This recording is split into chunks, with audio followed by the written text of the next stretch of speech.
the opportunity to hear what he has to say about his marketing and so on. Well, Jeff's professional career was based on a foundation of connecting businesses by referral. He's a successful track record in sales and sales management. He's been in technology, retail, advertising, real estate, modern barter, and small business marketing strategies. Jeff has been married to his wife Susan I assume it's your wife since you're married, right? Yep. For 26 years. They have 2 daughters. He's born in Cleveland, Ohio, graduated from Ohio State University, and got to Texas as fast as he could. I added that in there. And with the Up With People organization, so you know what Up With People, right? Have you heard of those? They mean you're a singer. Yeah. Yeah. So am I. So we have something in common. I didn't see that. So that's awesome.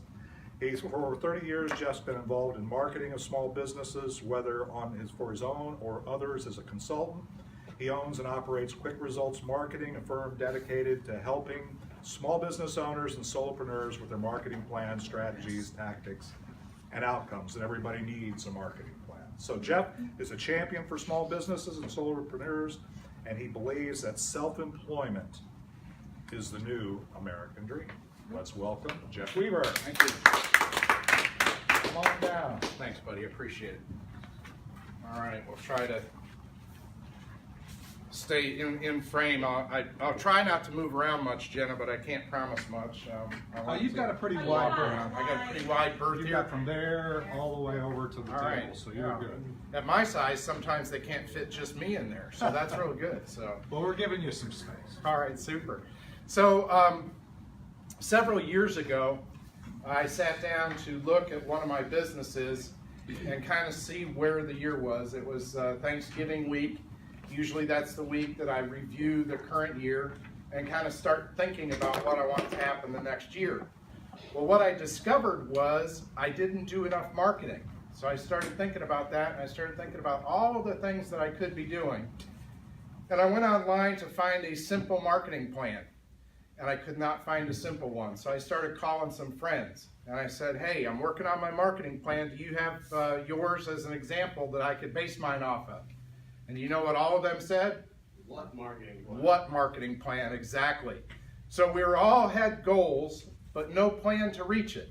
So when I talked to these folks, I said, well, what was your goal for this year, and how is that coming? They all said they were falling short. So I determined that it was certainly because they didn't have a plan, and I didn't have a plan. So I started putting together a list for, I'm like it said in the introduction, I'm a champion for small businesses and solopreneurs, and I think that also includes salespeople.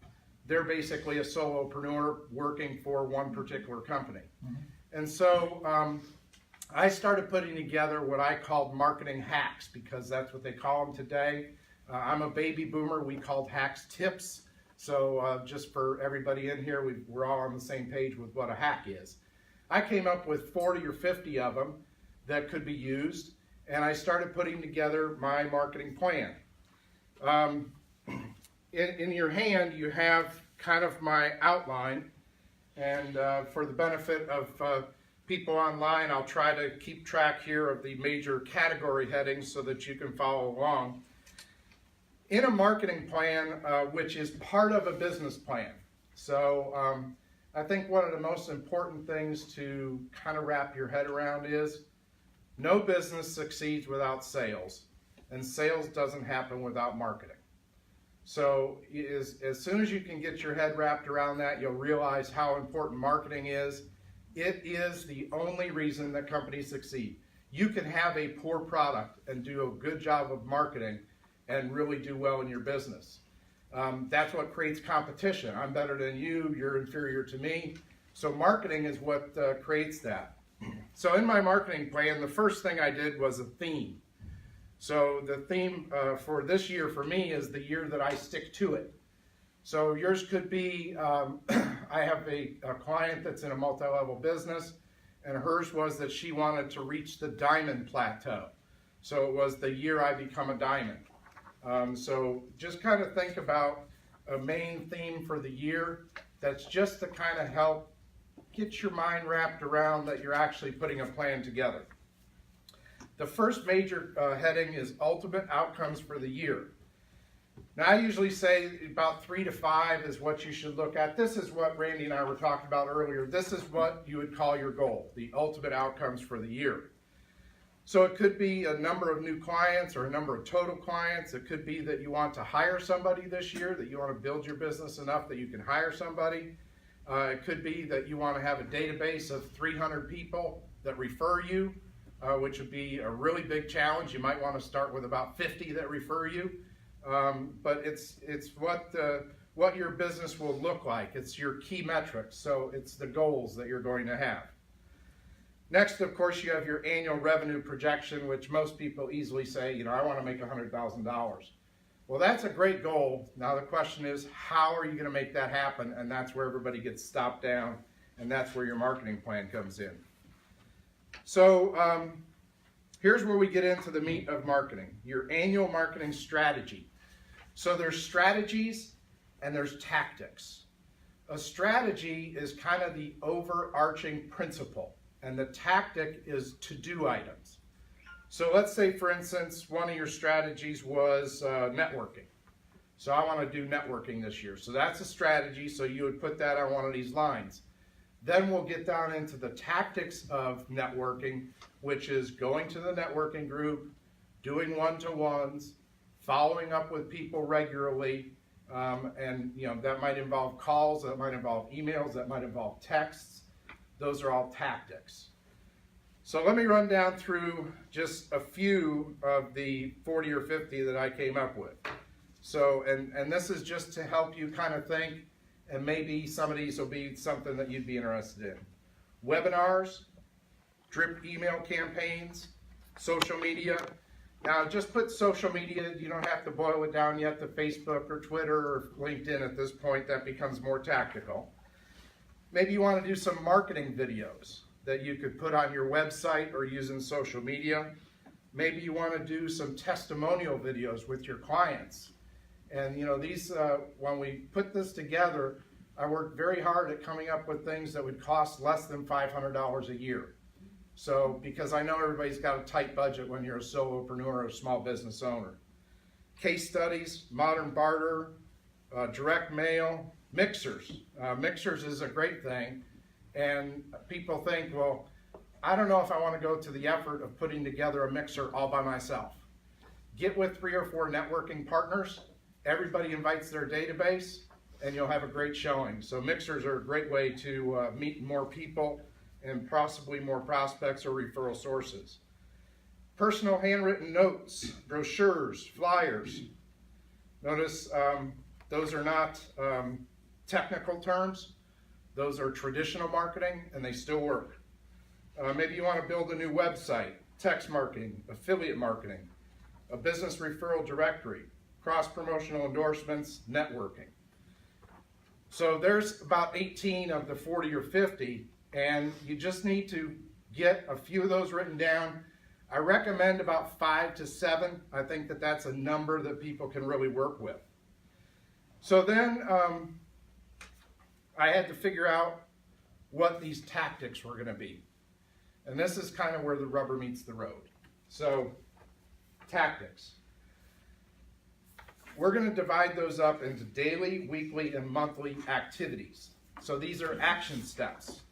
These are not something you're hoping to do. These are something you're willing to do.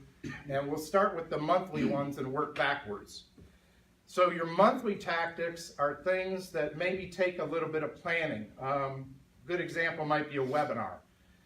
Maybe in April, you plan your webinar, create your slides, create your script, and then actually conduct and promote the webinar in May.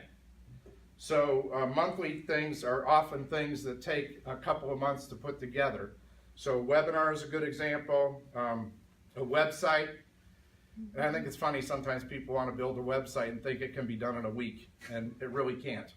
It's a couple-month project because there's a lot of planning that has to go into it. Well, it can be done in a week, but It can be done in a day. Right. But will it be that good? Yes. If you do it, maybe not. But if I do it, No, but there's a difference between the construction Thanks, Jenna. of the physical website you might on be the the wrong internet example. and the content and the layout and the message Right. is different, That's and what- that's what takes the time. Yeah, it's the layout, the content. Thanks, Randy. Jenna, I throwing know. me under the bus. Just say don't make it, provide hope. All right, so hopefully you can do that relatively shortly, but if you can't, it's a monthly objective. All right, brochures and flyers are kind of the same thing. You need some time to create the content for that. You know, graphic artists will need some time to lay that out. And then videos are another good example. So the monthly thing are going to be things that require some planning. So just to give you an idea of some of mine, monthly, send 2 drip email campaigns. Write down 6 plus or minus ideas for articles or blog posts. Plan next month's webinar.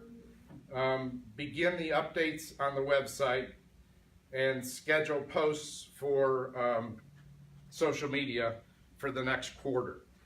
So those are things that you can do monthly. So when you pull out your one page, and you know, for everybody's benefit, really this one page is all it is.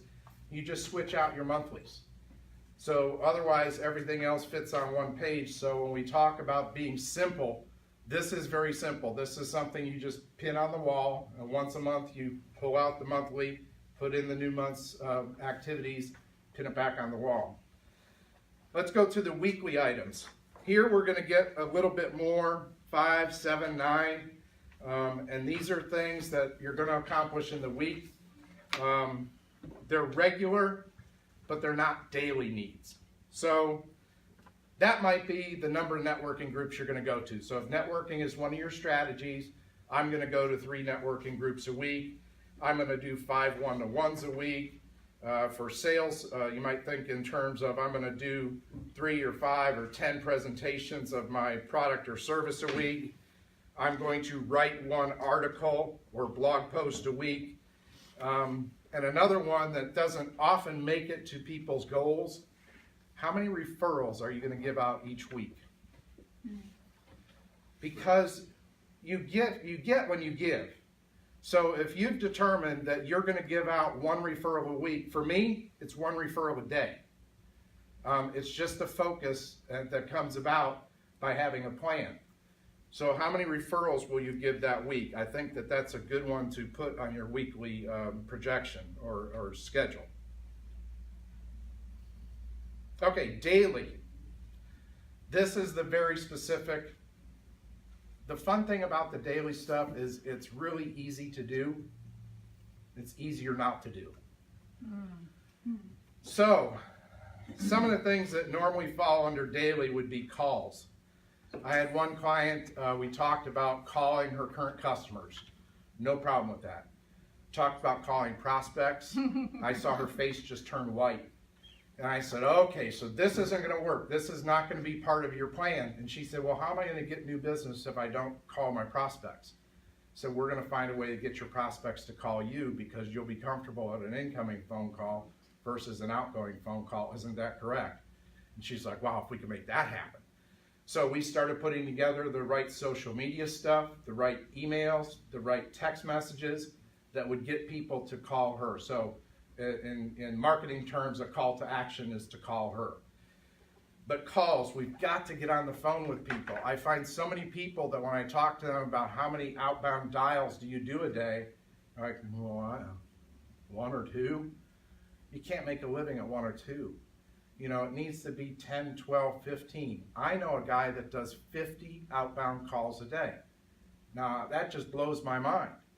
But he said, the thing about it is, I'll probably only talk to about 3 or 4 of those people.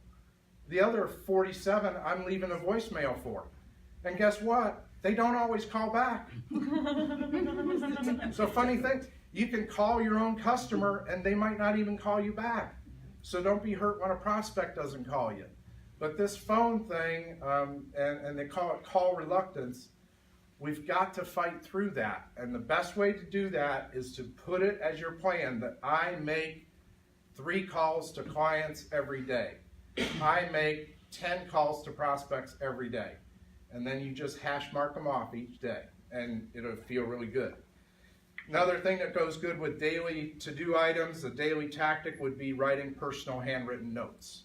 The personal handwritten note is still the most powerful form of communication. Now, it's sad that people don't put their mailing addresses on their business cards a lot. It might take a little extra work. You can find their company online, maybe find an address that way. You can go to the county records and find their house. That really makes them feel comfortable. Yeah, that's not But I get a kick out of it because people say, Jeff, you put your home address on your card? I said, yes, because it's public knowledge anyhow. All I'm doing is saving them the steps. My business address. Yeah, so how many emails will you send a day? Mainly prospecting and service emails. How many letters? Snail mail still works for a lot of things. Sometimes people just like to touch something. Include your brochure in there. How many posts will you make a day? So that's the main information on the marketing plan. You're going to pick your strategies. You're going to nail down the tactics in the monthly, weekly, and daily to-do items, and you'll have an easy to-do marketing plan, and most of this stuff you can accomplish in less than $500 a year. Now, there's several ways that you can get a marketing plan done. I've given you, thank you. I've given you the outline of the DIY. If you want to do it yourself, you can. Here's my one caution with do it yourself. In working with these friends of mine, I came up with 40 to 50 strategies that people could use, let alone the tactics that they could use. Can you think of 40 to 50 strategies? Probably not. So you're going to think of the ones you know. Well, what if the ones you know, you pick 3 to 5 of them and they aren't the best ones for your business? That could be real detrimental in the course of a year. So the other way to do it is to have it done for you. The done for you way usually costs a lot of money, so I don't recommend it. The other thing is that whoever is doing that plan for you probably doesn't know you as well as they should in order to know, like I found out with that young gal, that she was afraid to make phone calls. Somebody would have just put phone calls on the list, which means she wouldn't have done it. So what good would that do? So the marketing plan, my normal price for a marketing plan is $597, but you can cross that out. We'll do $297 for anybody here or watching online. Just say Business Growth Insiders.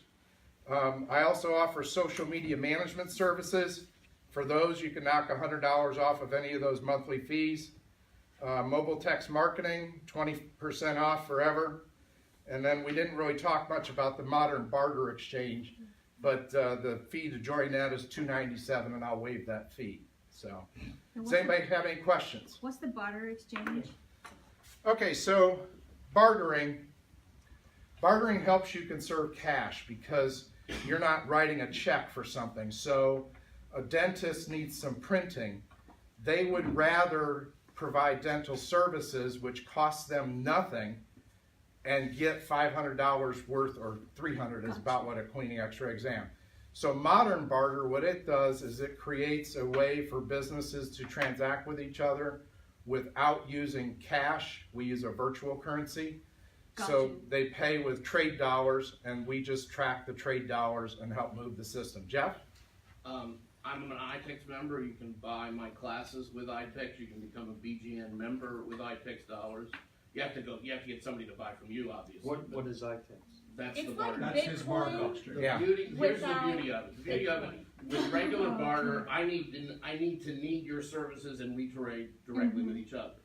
With the iTex network, I can get somebody who would never join BGN to buy my services, and I can use that trade dollar to join BGN for myself, Which you did.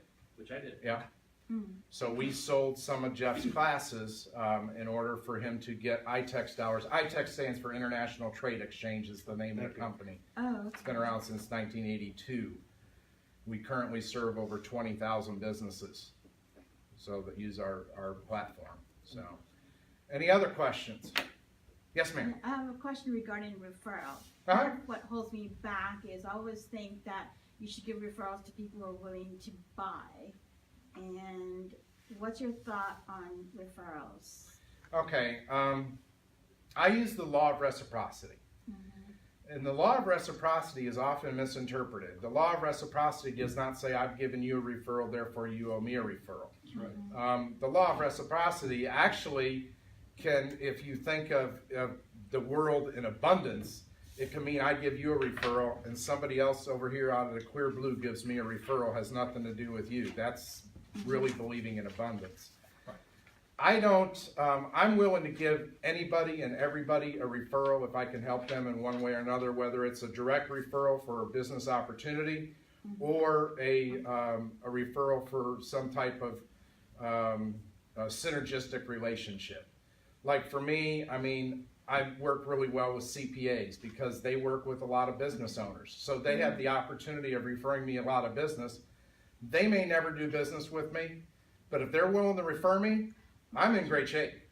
So yeah, so I always treat the referral as probably the highest level. It's higher than making a single sale because it usually means multiple sales. Any other questions? Jeff? Oh, I had an idea on the whole the calling thing. Mm-hmm. When you're calling your customer, you don't have to, you have to call them to sell something. Call them to check on how they're doing and ask them, do you have any friends who would benefit from what we've done together? Right, that's very important. I mean, you know, as salespeople, we tend to always think we need to be selling all the time. Sometimes we can actually just be servicing and helping people. So find a reason to call them to, hey, I was just checking in. Are you enjoying your use of our product? Hey, by the way, we just helped a such and such company. Do you happen to know of another one that we could help? Ask for the referral. So give them a little, you know, kudos and a thank you and take care of them, service them, and ask for a referral. Yes, ma'am. What about if you've spoken with a company Repeat the or question. something, and they didn't necessarily buy? You still ask for referrals, don't you? Yeah, so if you've done your presentation for somebody and it's just not for them, you know, I can see that this just isn't for you, and that's okay.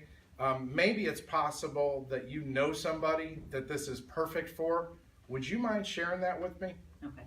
You know, and most of the time they're going to say, yeah, I'd do that. So now they go in your database. They get a phone call once a quarter. You're just checking in to see how they're doing. And by the way, we just helped somebody who, you know, just got pregnant. And so, you know, there's different things that they could be using Legal Shield for when they have their family. Do you know of any young families? So you can, you know, find a way to ask for the referral. Okay. Yes, ma'am. Can we borrow you for an extra 10 minutes afterwards? So I actually have a giant board with all sorts of ideas and where they belong in the strategy. All right. And so we can kind of take some of yours and add them, and when we reprint that, Okay. put you on there. So. Super. Super. Thank you very much. Great. Great job, Jeff. That was awesome and very useful, and hopefully it was worth the entire $2 you paid to be here. So, no, actually, What's just that? being here in the room with Jeff Klein is worth the $2.